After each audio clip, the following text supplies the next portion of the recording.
Coucou tout le monde, voilà, je suis au Kever Shmuel, donc le prophète Samuel, sur le tombeau du prophète Samuel. Et c'est pas pour rien que je fais ce cours là-bas aujourd'hui, ce petit cours, cette petite intervention. Je vais parler de ce qui se passe aujourd'hui aux États-Unis, en Europe et de façon plus générale sur la Géoula d'Israël.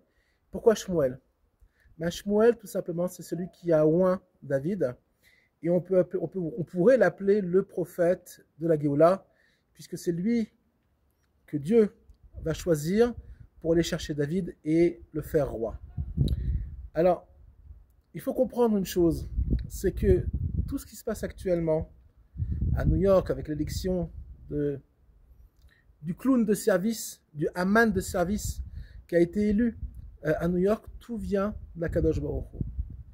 À savoir que l'an prochain à Jérusalem, malheureusement, qui a été souvent dit de façon hypocrite depuis 2000 ans par nous-mêmes. Alors, c'est vrai que pendant très très longtemps, on ne pouvait pas monter en Eretz Israël, bien que à l'époque de l'acquisition, à l'époque de Rashi, Yahoui, déjà à l'époque des jours, et puis à l'époque il n'y avait pas Elal, d'accord, c'était compliqué. Malgré tout, par le grand Messirut Nefesh, grand don de soi, beaucoup de Juifs ont, oui, essayé de rejoindre la terre d'Israël. C'était très compliqué. D'ailleurs, le bâtiment du Kever Shmuel le prouve, puisque ça a commencé par une construction hébraïque, juive, avec l'invasion et la colonisation des musulmans. Ils ont construit dessus, évidemment, comme ils aiment le faire, ils ont islamisé l'endroit. D'ailleurs, comme ils sont en train d'islamiser l'Europe, et ils sont en train d'islamiser New York et les États-Unis. Et dessus, des chrétiens ont aussi participé et ont construit aussi quelques pierres sur le Kever Shmuel. Tout ça pour dire, voilà, c'est à nous. Chacun essaye de s'approprier l'histoire juive, puisque, entre autres, le Nouveau Testament, et on balaye l'Ancien, comme ils disent, alors qu'il n'y a pas d'Ancien Testament, d'accord, il n'y a pas de Testament du tout, il y a une Torah, un enseignement qui commence par Bereshit, qui se termine par le mot Israël, et il n'y a rien d'autre que ça. Mais, comme ce sont des religions qui sont arrivées après nous, ils ont essayé tant bien que mal de s'imposer dans l'histoire spirituelle du monde. Évidemment, c'est un échec cuisant. Et je vais vous expliquer pourquoi. Ben, tout simplement parce que l'islam, qui est en train de se répandre justement dans le monde chrétien, est en train justement de détruire le christianisme, est en train de détruire les cultures européennes, la culture américaine, mais qui vient à la base évidemment de la culture chrétienne et européenne. Et l'islam lui-même, nous dit le Zohar, se construit, on va dire, se construit comme une tour de Babel qui va tomber, puisque le Zohar nous enseigne que plus l'islam, plus Ishmaël grandit, plus David Ameller, on va dire David Ameller se construit sur les épaules d'Ishmaël. Donc on voit bien que finalement tout ça, ils ne sont que des pions, ils ne sont que des, on va dire, des leviers que le maître du monde met en place pour le retour d'Israël sur sa terre. Malheureusement, à chaque fois, Akadosh Baruch Hu est obligé de sortir de son petit sac des petits Haman qui vont apparaître comme ça dans l'histoire. Une fois il s'appelle Hitler, une fois il s'appelle Haman, une fois il s'appelle Torquemada pendant l'Inquisition. Il y en a toujours eu dans l'histoire. Saint-Louis, ce que les Français appelaient Saint-Louis, qui était un des rois les plus antisémites de France. Et à chaque fois, Hachem, pour rappeler aux Juifs d'où ils viennent et qui ils sont, il sort, si on peut dire, des ténèbres, du monde des ténèbres, des petits Haman, des dictateurs, des gens finalement qui ne sont que des instruments et des pantins du maître du monde lui-même. Donc finalement, ce qui se passe à New York, c'est très très bien.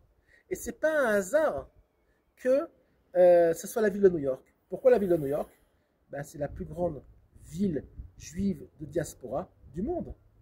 Après Jérusalem, qui est la plus grande ville juive du monde, okay, il y a, on va dire, Tel Aviv et New York, qui sont pratiquement au niveau de la population juive, pratiquement la même chose. Je crois qu'il y a même plus de juifs à New York, intramuros, qu'à Tel Aviv.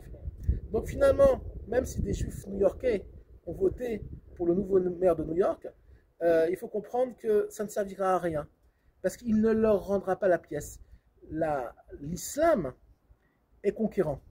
L'islam a compris une chose. On n'a pas forcément besoin de fusils pour conquérir l'Occident. Ils le font par le ventre de leurs femmes, en faisant beaucoup d'enfants. Ils le font en ayant, on va dire, un visage sympathique, de sauveur, comme ce qui se passe actuellement à New York, en menant une campagne sociale où ils vont faire les bus gratuitement, ils vont aider les gens. Évidemment, il y a beaucoup de pauvreté, évidemment, il y a beaucoup de gens dans la misère, et ça marche toujours. Il faut savoir que les frères musulmans, en Égypte, le Hezbollah, par exemple aussi, au Liban, ont conquis les populations par des cadeaux, et toujours des cadeaux financiers. De la nourriture pour les pauvres, de l'argent même, de l'argent liquide, d'accord, des aides sociales, etc. C'est très intelligent et c'est très très bien fait. Les Européens, qui ont encore l'illusion, je ne parle pas de la population, je parle des gouvernements, et c'est en train de changer. Par exemple, les Allemands sont en train de prendre conscience que finalement le danger est imminent en Europe. Pensaient qu'en donnant des aides sociales, qu'en essayant d'intégrer les populations musulmanes en Europe, alors les musulmans leur rendraient finalement, on va dire, le bien qu'on leur a fait, et on va dire préserveraient ce qu'on appelle l'ordre social, la paix sociale. Or, on voit que c'est pas vrai. À chaque fois qu'il se passe quelque chose, on casse des voitures, on brûle des voitures, on attaque des juifs, on attaque des chrétiens, et finalement, on se rend compte que finalement l'islam est conquérant, et que l'islam est très intelligent, et qu'ils ont compris comment conquérir les cœurs, et surtout par le biais de l'argent. Mais c'est pas grave. Nous, on sait, et le maître du monde est le seul en qui on peut faire confiance. Nous, on sait que le maître du monde amènera la Géoula Shlema, la Géoula du peuple juif à la fin des temps, et que le roi David, qui a été justement oint par Shmuel, qui est et qui sera la réincarnation, qui se réincarnera dans le profil qui naîtra bientôt en Israël, pas qui naîtra, il est déjà né apparemment, mais qui va se dévoiler. Le Melech HaMashiach lui-même est David HaMelech, Kepshuto, dans le sens simple du terme. Voilà. Donc finalement, il ne faut pas qu'on ait peur. Le seul endroit sûr au monde pour les Juifs, c'est la terre d'Israël, et que les gens veuillent ou pas, c'est le programme du Maître du Monde. Le nouvel ordre mondial, et le nouvel ordre mondial que le Maître du Monde imposera au monde, et qu'on veuille ou qu'on ne veuille pas, qu'on soit dans un fantasme nous avons voté pour un maire antisémite, mais ayant voté pour lui, il nous préservera, on va dire, de l'antisémitisme. C'est une erreur qui revient à chaque fois dans le cours de l'histoire.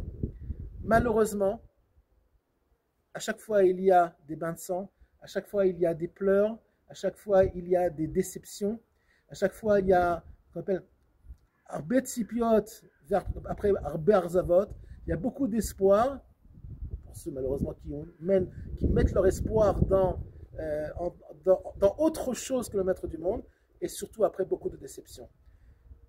Bezrat Hashem, tous les matins, on dit dans la tfila, dans les brachot, que Dieu nous ouvre les yeux, okay? Qu'il nous libère, Matir Asuim, qu'il nous libère comme si on était des prisonniers de quoi? De notre bêtise, de notre aveuglement, face à la vraie réalité de ce monde-là, qui est unique, En On Milvado, il n'y a rien d'autre que lui.